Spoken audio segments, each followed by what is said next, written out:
তিনটি কথা সবসময় মনে রাখবেন। বলা যায় তিনটি লোককে সবসময় মনে রাখবেন।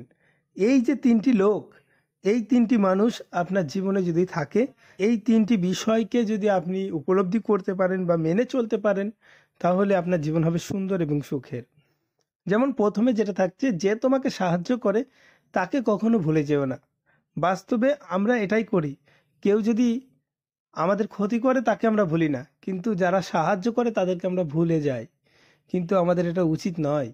আমরা যারা আমাদের ছোটোখাটো ক্ষতি করে তাদেরকে আমরা ভুলে যাব, কিন্তু যারা আমাদেরকে সাহায্য করেছে, যারা আমাদের বিপদের দিনে পাশে ছিল, তাদেরকে কখনোই ভুলে যাওয়া উচিত নয়। 2 নম্বর থাকছে, যে তোমাকে ভালোবাসে তাকে কখনো ঘৃণা করো না। যে তোমাকে ভালোবাসে তাকে কখনো ঘৃণা করো না, তাহলে তুমি তার মতন একটা মানুষ পাবে না। কারণ এই পৃথিবীতে ঘৃণা করার মানুষ, ক্ষতি করার মানুষ প্রচুর, কিন্তু ভালোবাসার মানুষ খুব সীমিত।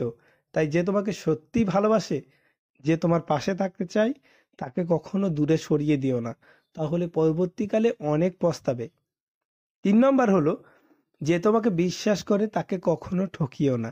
যে আমাকে বিশ্বাস করে একটা কথা বললো বা যে কোনো বিষয় আমার সঙ্গে শেয়ার করলো, আমরা কিন্তু অনেক সময় অন্যকে বলে দিই। অন্যকে বলে দেওয়া মানে সেই ব্যক্তিটাকে ঠকিয়ে দেওয়া।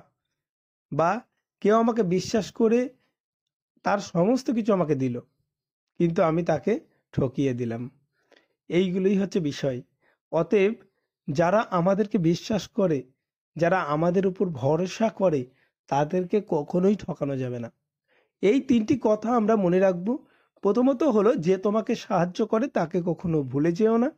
যে তোমাকে ভালোবাসে তাকে কখনো ঘৃণা করো না। আর 3 নম্বর হলো, যে তোমাকে বিশ্বাস করে তাকে কখনো ঠকিও না।